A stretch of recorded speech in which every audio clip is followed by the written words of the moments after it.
Across the street this morning from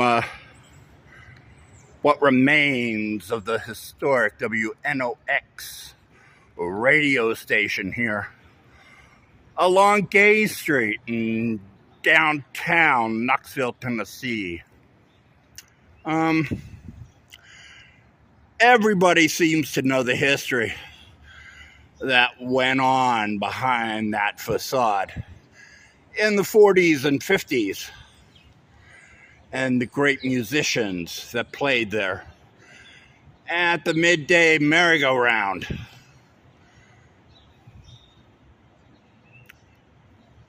People lined up along the street to see their favorite country acts.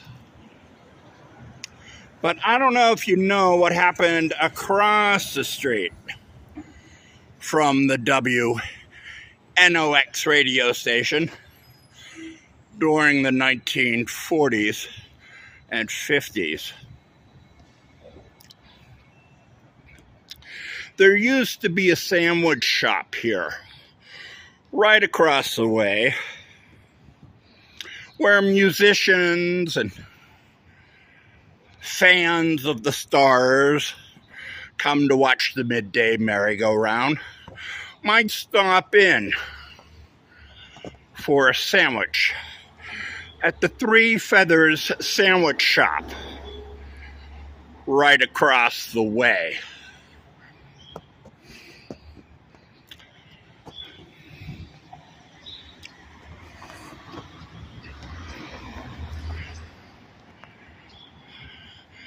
Like WNOX, the Three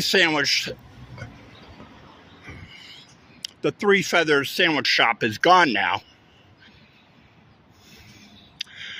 But at one time, it served many for many years. It was run by the Sherskys. And to call it a sandwich shop might be a polite term for this scruffy city. It was more of a tavern, or even in polite company, maybe a cafe here across from the WNOX, because it served alcohol. And there was a band member from WNOX named Arthur Q.Smith. Not his real name, by the way. He used to come here and drink. And he would get inspiration, and he would grab a menu or grab a napkin, and he would write songs as he sat here for lunch, for dinner, when they opened for breakfast. See, Arthur Q.Smith was not so much a musician at the WNOX studio as he was a songwriter who during the 1940s and 1950s wrote some of the most favorite country songs in country music. Songs recorded by Ernest Tubbs,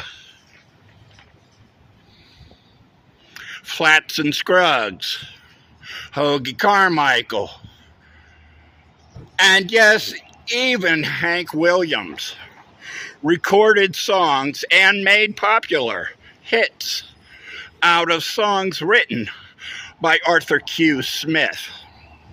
Now, the question is, why am I talking about Arthur Q.Smith? Well, see, Arthur Q.Smith was a drinker. And despite having a wife and children to feed, Arthur Q.Smith was a chronic alcoholic.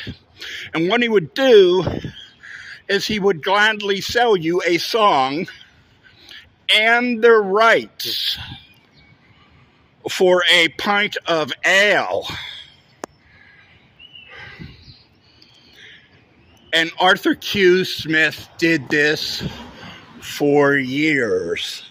A lot of people got rich from songs they got the credit for, but they never wrote.